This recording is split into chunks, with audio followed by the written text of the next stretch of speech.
ಯಾವುದೇ ಚಟುವಟಿಕೆ ಮಾಡದೇನೂ ನಿಮಗೆ ಬೇಕಾಗಿದ್ದನ್ನು ಸಾಕಾರ ಮಾಡಬಹುದು.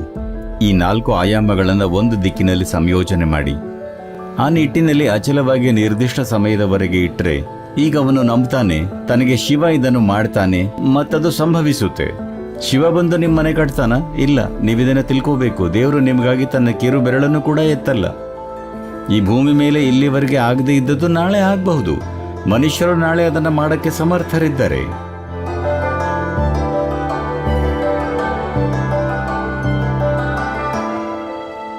ಮನುಷ್ಯ ಭೂಮಿ ಮೇಲೆ ಸೃಷ್ಟಿಸಿದ್ದೆಲ್ಲ ಮೊದಲು ನಮ್ಮ ಮನಸ್ಸಲ್ಲಿ ಸೃಷ್ಟಿಯಾಯಿತು. ಈ ಭೂಮಿ ಮೇಲೆ ಮನುಷ್ಯ ಏನೆಲ್ಲ ನಿರ್ಮಾಣ ಮಾಡಿದಾನೋ ಮೊದಲು ಅದು ಮನಸ್ಸಲ್ಲಿ ರೂಪ ಪಡೀತು. ಆಮೇಲೆ ಬಾಹ್ಯ ಪ್ರಪಂಚದಲ್ಲಿ ವ್ಯಕ್ತ ಆಯಿತು. ನಾವೀ ಭೂಮಿ ಮೇಲೆ ಮಾಡಿರೋ ಅದ್ಭುತ ವಿಷಯಗಳು ಮತ್ತು ಭಯಾನಕ ಸಂಗತಿಗಳು ಎರಡೂ ಮನುಷ್ಯನ ಮನಸ್ಸಿಂದಲೇ ಬಂದಿರೋದು. ಹಾಗಾಗಿ ಈ ಜಗತ್ತಿನಲ್ಲಿ ನಾವೇನನ್ನ ಸೃಷ್ಟಿ ಮಾಡ್ತೀವಿ ಅನ್ನೋದ್ರ ಬಗ್ಗೆ ಕಳಕಳಿ ಇದ್ರೆ ಮೊದಲು ಸರಿಯಾದ ವಿಷಯಗಳನ್ನು ನಮ್ಮ ಮನಸ್ಸಲ್ಲಿ ಸೃಷ್ಟಿ ಮಾಡೋದನ್ನು ಕಲಿಯೋದು ಬಹಳ ಮುಖ್ಯ. ನಮ್ಮ ಮನಸ್ಸನ್ನು ಹೇಗಿಡ್ತೀವಿ, ನಮ್ಮ ಮನಸ್ಸನ್ನು ನಮಗೆ ಬೇಕಾದ ಹಾಗೆ ಇಟ್ಕೊಳ್ಳೋ ಶಕ್ತಿ ನಮಗೆ ಇಲ್ಲದಿದ್ದರೆ ನಾವು ಜಗತ್ತಿನಲ್ಲಿ ಸೃಷ್ಟಿ ಮಾಡೋದೆಲ್ಲ ಆಕಸ್ಮಿಕ ಮತ್ತು ಅಡ್ಡದಿಡ್ಡಿಯಾಗಿರುತ್ತೆ. ನಾವು ಬಯಸೋ ಜಗತ್ತನ್ನು ಸೃಷ್ಟಿ ಮಾಡಬೇಕಂದ್ರೆ ನಮ್ಮ ಮನಸ್ಸನ್ನು ನಾವು ಬಯಸೋ ಥರ ರೂಪಿಸೋದನ್ನು ಕಲಿಬೇಕು. ಯೋಗ ಪರಂಪರೆಯಲ್ಲಿ ಒಂದು ಅದ್ಭುತವಾದ ಕಥೆ ಇದೆ. ಒಂದಿನ ಒಬ್ಬ ಮನುಷ್ಯ ತಿರುಗಾಟಕ್ಕೆ ಹೊರಟ, ಒಂದು ದೀರ್ಘ ಅಡ್ಡಾಟಕ್ಕೆ ಹೊರಟ. ಆಕಸ್ಮಿಕವಾಗಿ ಗೊತ್ತಿಲ್ಲದೆ ಸ್ವರ್ಗ ಸೇರ್ಕೊಂಡ. ಅದೃಷ್ಟಶಾಲಿ ಅಲ್ವಾ? ಸುಮ್ಮನೆ ತಿರುಗಾಟಕ್ಕೆ ಹೋದವನು ಸ್ವರ್ಗ ತಲುಪದ. ದೀರ್ಘ ನಡಿಗೆಯ ನಂತರ ಸ್ವಲ್ಪ ಸುಸ್ತು ಅನಿಸ್ತು. ಯೋಚಿಸ್ದ, ಅಯ್ಯಪ್ಪ ಸುಸ್ತಾಯಿತು, ಸ್ವಲ್ಪ ಇಲ್ಲೇ ಎಲ್ಲಾದರೂ ರೆಸ್ಟ್ ತಗೊಂಡ್ರೆ ಒಳ್ಳೇದು. ಸುತ್ತಲೂ ನೋಡ್ದ. ಒಂದು ಒಳ್ಳೆ ಮರ ಕಾಣಿಸ್ತು. ಕೆಳಗೆ ಮೆತ್ತನೆ ಹುಲ್ಲಿತ್ತು. ಮನಸ್ಸು ತಡೀಲಿಲ್ಲ. ಮರದ ಕೆಳಗೆ ಹೋಗಿ ಮಲಗದ. ನಿದ್ದೆ ಬಂತು. ಸ್ವಲ್ಪ ಹೊತ್ತಿನ ಮೇಲೆ ಎಚ್ಚರ ಆಯಿತು. ಒಳ್ಳೆ ವಿಶ್ರಾಂತಿ ಆಗಿತ್ತು. ಯೋಚನೆ ಮಾಡ್ದ, ಒಳ್ಳೆ ವಿಶ್ರಾಂತಿ ಆಯಿತು, ಹಸಿವಾಗ್ತಾ ಇದೆ, ಏನಾದರೂ ತಿನ್ನಲಿಕ್ಕೆ ಸಿಕ್ಕಿದ್ರೆ ಚೆನ್ನಾಗಿತ್ತು. ಜೀವನದಲ್ಲಿ ತಿನ್ನಕ್ಕೆ ಬಯಸಿದ ಎಲ್ಲ ಒಳ್ಳೆ ತಿಂಡಿಗಳ ಬಗ್ಗೆ ಯೋಚಿಸ್ದ. ತಕ್ಷಣ ಬಯಸಿದ್ದೆಲ್ಲ ಅವನ ಮುಂದೆ ಬಂತು. ಸ್ವರ್ಗದಲ್ಲಿ ಈ ಥರದ ಸೇವೆ ಇರುತ್ತೆ ಅನ್ನೋದು ನಿಮಗೆ ಗೊತ್ತಿರಬೇಕು. ಹಸಿದ ಜನ ಪ್ರಶ್ನೆ ಕೇಳಲ್ಲ. ಆಹಾರ ಬಂತು, ಊಟ ಮಾಡ್ದ, ಹೊಟ್ಟೆ ತುಂಬಿತು. ಆಮೇಲೆ ಯೋಚನೆ ಮಾಡ್ದ, ಓ ಹೊಟ್ಟೆ ತುಂಬಿತು, ಏನಾದರೂ ಕುಡಿಯೋಕ್ಕೆ ಸಿಕ್ಕಿದ್ರೆ ಚೆನ್ನಾಗಿತ್ತು. ಕುಡಿಬೇಕು ಅಂದ್ಕೊಂಡಂಥ ಎಲ್ಲ ಒಳ್ಳೆ ಪೇಯಗಳ ಬಗ್ಗೆ ಯೋಚನೆ ಮಾಡ್ದ ಮತ್ತು ಅವೆಲ್ಲ ಅವನ ಮುಂದೆ ಪ್ರತ್ಯಕ್ಷ ಆದವು. ಕುಡಿಯೋ ಜನನೂ ಪ್ರಶ್ನೆ ಕೇಳಲ್ಲ. ಹಾಗಾಗಿ ಎಲ್ಲನೂ ಕುಡ್ದ. ಸ್ವಲ್ಪ ಸಾರಾಯಿ ಒಳಗೆ ಹೋಗಿರೋದ್ರಿಂದ, ನಿಮಗೆ ಗೊತ್ತಲ್ಲ ಚಾರ್ಲ್ಸ್ ಡಾರ್ವಿನ್ ಹೇಳಿದ್ದು, ನೀವೆಲ್ಲ ಮಂಗಗಳಾಗಿದ್ರಿ, ನಿಮ್ಮ ಬಾಲ ಬಿದ್ದು ಹೋಗಿದೆ.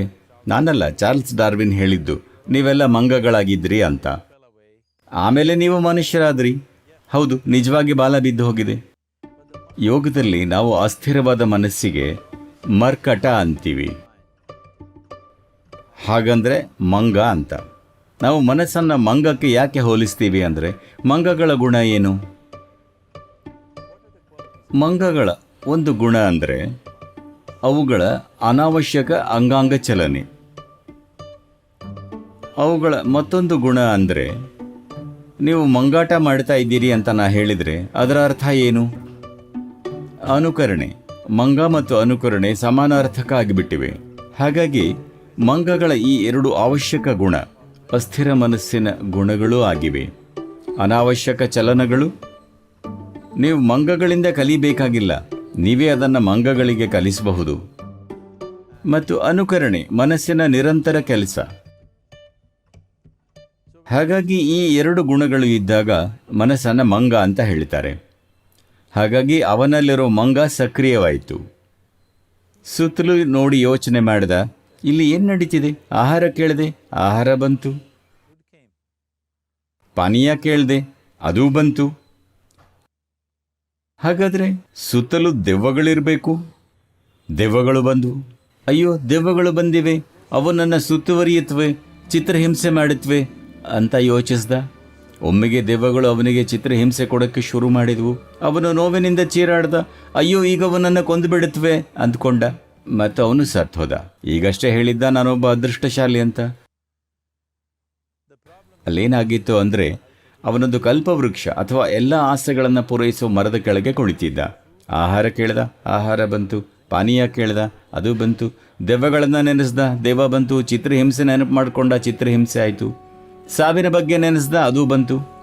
ಮತ್ತು ನೀವೀಗ ಕಲ್ಪವೃಕ್ಷಗಳನ್ನು ಹುಡುಕೊಂಡು ಕಾಡಿಗೆ ಹೋಗಬೇಡಿ.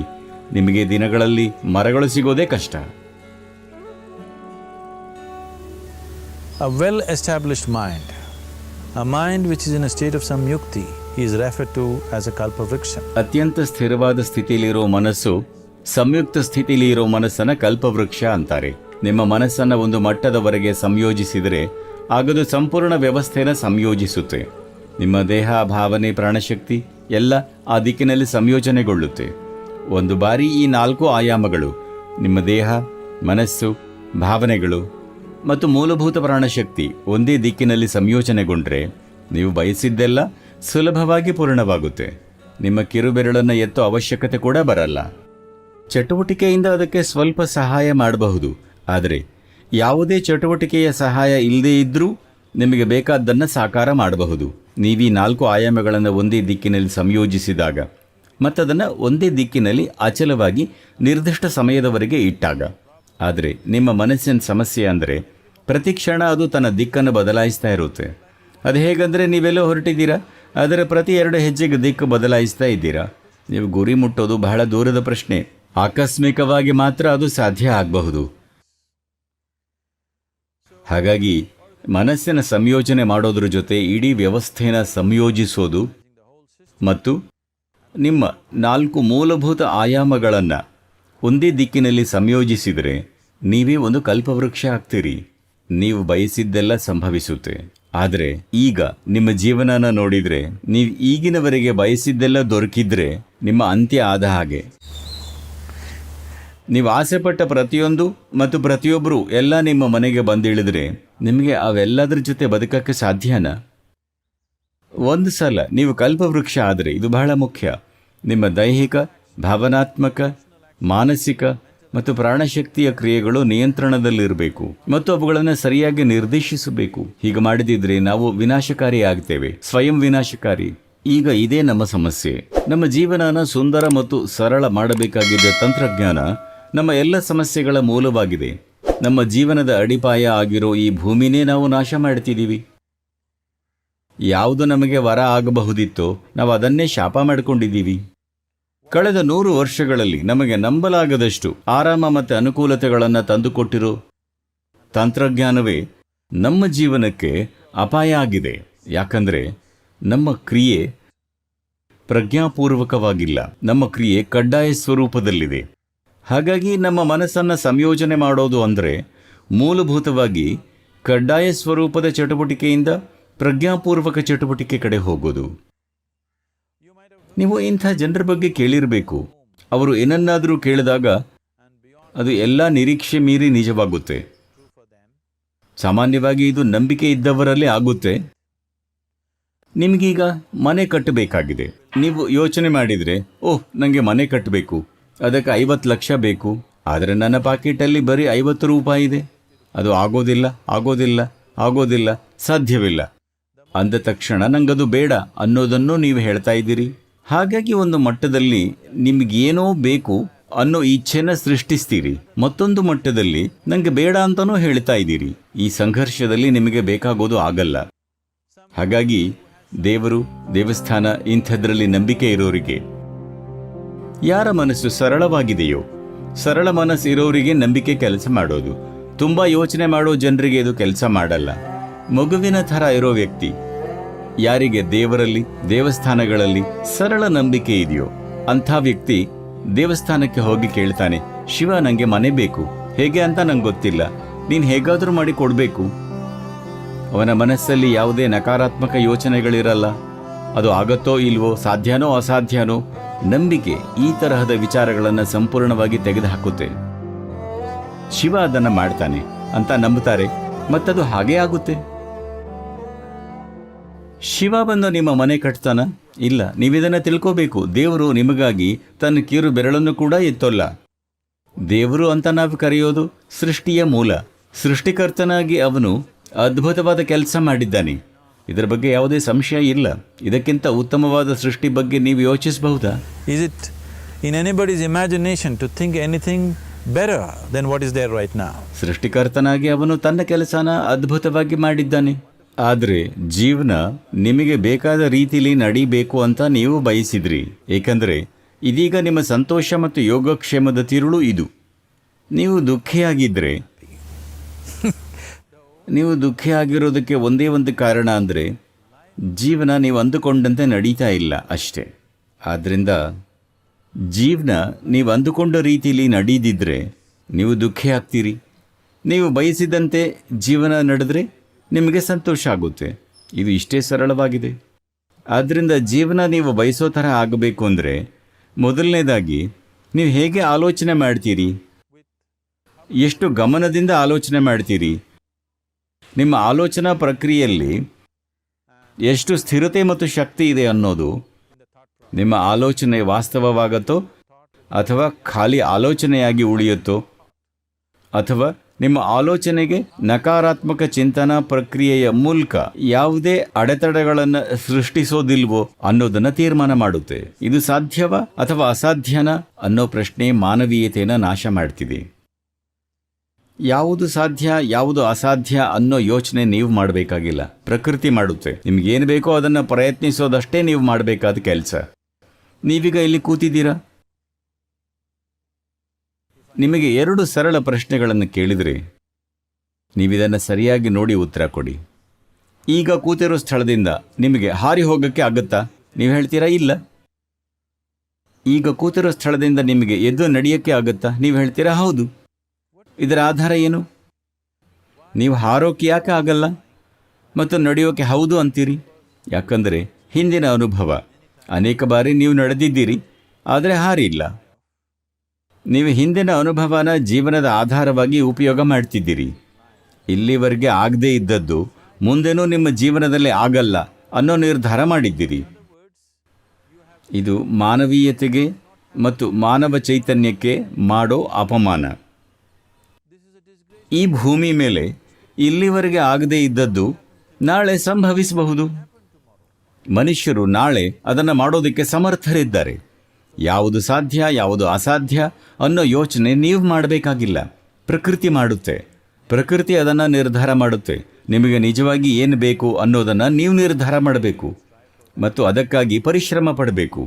ಮತ್ತು ನಿಮ್ಮ ಆಲೋಚನೆ ಶಕ್ತಿಯುತವಾಗಿ ಮತ್ತು ಯಾವುದೇ ನಕಾರಾತ್ಮಕತೆ ಇಲ್ಲದೆ ರೂಪುಗೊಂಡಿದ್ರೆ, ಯಾವುದೇ ನಕಾರಾತ್ಮಕ ಆಲೋಚನೆಗಳಿಲ್ಲದೆ, ಮೊಟ್ಟ ಮೊದಲನೇದಾಗಿ ನಿಮ್ಮಲ್ಲಿ ಸ್ಪಷ್ಟತೆ ಇರಬೇಕು.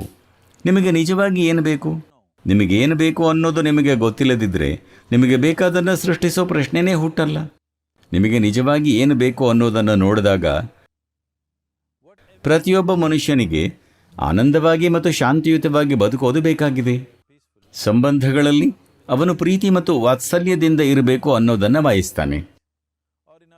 ಅಥವಾ ಯಾವುದೇ ಮನುಷ್ಯ ಅನ್ವೇಷಿಸ್ತಾ ಇರೋದು ತನ್ನೊಳಗೆ ಮತ್ತು ತನ್ನ ಸುತ್ತಲೂ ಒಂದು ಆಹ್ಲಾದತೆನ. ಈ ಆಹ್ಲಾದತೆ ನಮ್ಮ ದೇಹದಲ್ಲಾದರೆ ನಾವಿದನ್ನು ಆರೋಗ್ಯ ಮತ್ತು ಸುಖ ಅಂತೀವಿ. ಮನಸ್ಸಿನಲ್ಲಾದರೆ ಅದಕ್ಕೆ ಶಾಂತಿ ಮತ್ತು ಆನಂದ ಅಂತೀವಿ. ಭಾವನೆಗಳಲ್ಲಾದರೆ ಪ್ರೀತಿ ಮತ್ತು ಕಾರುಣ್ಯ ಅಂತೀವಿ. ಪ್ರಾಣಶಕ್ತಿಯಲ್ಲಾದರೆ ಆನಂದ ಮತ್ತು ಬ್ರಹ್ಮಾನಂದ ಅಂತೀವಿ. ಮನುಷ್ಯರು ಹುಡುಕ್ತಾ ಇರೋದು ಇಷ್ಟೇ. ಅವರು ಆಫೀಸ್ ಕೆಲಸಕ್ಕೆ ಹೊರಟಿರಲಿ, ಹಣ ಗಳಿಸೋದು, ವೃತ್ತಿ ಜೀವನ ಮಾಡೋದು, ಸಂಸಾರ ಬೆಳೆಸೋದು, ಬಾರ್ನಲ್ಲಿ ಕೂತಿರಲಿ, ದೇವಸ್ಥಾನದಲ್ಲಿರಲಿ, ಅವರು ಅದೇ ವಿಷಯನ ಹುಡುಕ್ತಾ ಇರ್ತಾರೆ. ತನ್ನೊಳಗೂ ಮತ್ತು ತನ್ನ ಹೊರಗೂ ಒಂದು ಆಹ್ಲಾದತೆ. ನಾವಿದನ್ನೇ ಸೃಷ್ಟಿ ಮಾಡಬೇಕಾಗಿದ್ರೆ ಅದನ್ನು ನೇರವಾದ ರೀತಿಯಲ್ಲಿ ಸೃಷ್ಟಿಸೋದಕ್ಕೆ ನಾವು ಬದ್ಧರಾಗಬೇಕು. ಹಾಗಾಗಿ ನಿಮ್ಮನ್ನು ಒಬ್ಬ ಶಾಂತಿಯುತ, ಆನಂದಭರಿತ ಮತ್ತು ಪ್ರೀತಿಯ ಮನುಷ್ಯನನ್ನಾಗಿ ಎಲ್ಲ ಮಟ್ಟಗಳಲ್ಲೂ ಆಹ್ಲಾದಕರ ವ್ಯಕ್ತಿಯಾಗಿ ರೂಪಿಸಿಕೊಳ್ಳಕ್ಕೆ ಬಯಸ್ತೀರಿ ಮತ್ತು ಪ್ರಪಂಚ ಕೂಡ ಹೀಗೆ ಇರಬೇಕು ಅಂತ ಬಯಸ್ತೀರಿ. ಶಾಂತಿಯುತ, ಪ್ರೀತಿಭರಿತ ಮತ್ತು ಆನಂದಪೂರ್ಣ ಪ್ರಪಂಚ. ಇಲ್ಲ, ನನಗೆ ಹಸಿರು ಇರಬೇಕು, ನನಗೆ ಆಹಾರ ಇರಬೇಕು, ನಾವು ಆನಂದಪೂರ್ಣ ಪ್ರಪಂಚ ಅಂದಾಗಲೇ ನಿಮಗೆ ಬೇಕಾಗಿದ್ದೆಲ್ಲ ಆಗೋಗಿದೆ. ಆದ್ರಿಂದ ನೀವು ಹುಡುಕ್ತಾ ಇರೋದಷ್ಟೇ. So all that you need to do is commit yourself to creating it. ನೀವು ಮಾಡಬೇಕಾಗಿರೋದಷ್ಟೇ ಶಾಂತಿಯುತ, ಆನಂದಪೂರ್ಣ ಮತ್ತು ಪ್ರೀತಿಭರಿತ ಪ್ರಪಂಚನ ನಿಮಗಾಗಿ ಮತ್ತು ನಿಮ್ಮ ಸುತ್ತಲಿರೋ ಎಲ್ಲರ ಸಲುವಾಗಿ ಸೃಷ್ಟಿಸೋದಕ್ಕೆ ನೀವು ಬದ್ಧರಾಗಬೇಕು. ಪ್ರತಿದಿನ ಬೆಳಗ್ಗೆ ನಿಮ್ಮ ದಿನಾನ ಮನಸ್ಸಿನಲ್ಲಿ ಈ ಸರಳ ಆಲೋಚನೆ ಜೊತೆ ಆರಂಭ ಮಾಡಿ. ಇವತ್ತು ನಾನು ಹೋದಲ್ಲೆಲ್ಲ ಶಾಂತಿಯುತ, ಪ್ರೀತಿಭರಿತ ಮತ್ತು ಆನಂದಪೂರ್ಣ ಜಗತ್ತನ್ನ ರೂಪಿಸ್ತೀನಿ. ನೀವು ದಿನದಲ್ಲಿ 100 ಸಲ ಬಿದ್ರು ಅದಕ್ಕೆ ಯಾಕೆ ಯೋಚನೆ ಮಾಡಬೇಕು? ಬದ್ಧತೆ ಇರೋ ವ್ಯಕ್ತಿಗೆ ಸೋಲು ಅನ್ನೋದಿಲ್ಲ. If you fall down 100 times, 100 lessons to be learned. ನೀವು 100 ಸಲ ಬಿದ್ದರೆ 100 ಪಾಠಗಳನ್ನ ಕಲಿಯಬಹುದು. ನಿಮಗೆ ಬೇಕಾಗಿರೋದನ್ನು ರೂಪಿಸಲಿಕ್ಕೆ ನೀವು ಈ ರೀತಿ ಬದ್ಧರಾದ್ರೆ ನಿಮ್ಮ ಮನಸ್ಸು ಸಂಯೋಜನೆಗೊಳ್ಳುತ್ತೆ. ಒಂದ್ಸಲ ಮನಸ್ಸು ಸಂಯೋಜನೆಗೊಂಡ್ರೆ ನೀವು ಯೋಚನೆ ಮಾಡಿದ ಹಾಗೆ ನಿಮಗೆ ಅನಿಸುತ್ತೆ. ನಿಮ್ಮ ಭಾವನೆಗಳು ಸಂಯೋಜನೆಗೊಳ್ಳುತ್ತವೆ. ನಿಮ್ಮ ಆಲೋಚನೆ ಮತ್ತು ಭಾವನೆ ಸಂಯೋಜನೆಗೊಂಡ್ರೆ ನಿಮ್ಮ ಪ್ರಾಣಶಕ್ತಿಯೂ ಅದೇ ದಿಕ್ಕಿನಲ್ಲಿ ಸಂಯೋಜನೆಗೊಳ್ಳುತ್ತೆ. ಒಂದು ಸಾರಿ ನಿಮ್ಮ ಆಲೋಚನೆ, ಭಾವನೆ ಮತ್ತು ಪ್ರಾಣಶಕ್ತಿ ಸಂಯೋಜನೆಗೊಂಡ್ರೆ ನಿಮ್ಮ ದೇಹ ಸಂಯೋಜನೆಗೊಳ್ಳುತ್ತೆ. ಒಂದು ಸಾರಿ ಈ 4 ಸಂಯೋಜನೆಗೊಂಡ್ರೆ ನಿಮಗೆ ಬೇಕಾಗಿದ್ದನ್ನು ಸೃಷ್ಟಿಸಕ್ಕೆ ಮತ್ತು ಅದರ ಸಾಕಾರ ಮಾಡೋ ಸಾಮರ್ಥ್ಯ ಅದ್ಭುತವಾಗುತ್ತೆ. ನೀವು ಒಂದು ದೃಷ್ಟಿಯಲ್ಲಿ ಸೃಷ್ಟಿಕರ್ತರು. ಸೃಷ್ಟಿಯ ಮೂಲ ನಿಮ್ಮ ಜೀವನದಲ್ಲಿ ಪ್ರತಿಕ್ಷಣ ಕಾರ್ಯನಿರ್ವಹಿಸ್ತಿದೆ. ವಿಷಯ ಇಷ್ಟೇ, ನೀವು ಆ ಆಯಾಮದ ಜೊತೆ ಸಂಪರ್ಕದಲ್ಲಿ ಇದ್ದೀರಾ ಇಲ್ವಾ? ನಿಮ್ಮ ಜೀವನದ 4 ಮೂಲ ತತ್ವಗಳನ್ನು ಸಂಯೋಜನೆಗೊಳಿಸೋದ್ರಿಂದ ಆ ಸಂಪರ್ಕ ದೊರೆಯುತ್ತೆ. ಇದನ್ನು ಮಾಡಲಿಕ್ಕೆ ಸಾಧನ ಮತ್ತು ತಂತ್ರಜ್ಞಾನ ಇದೆ. ಸಂಪೂರ್ಣ ಯೋಗ ವಿಜ್ಞಾನ ಮತ್ತು ನಾವು ಯೋಗ ಅಂತ ಕರೆಯೋ ಪೂರ್ತಿ ತಂತ್ರಜ್ಞಾನ ಕೇವಲ ಇದರ ಬಗ್ಗೆ ಮಾತ್ರ ಇರೋದು.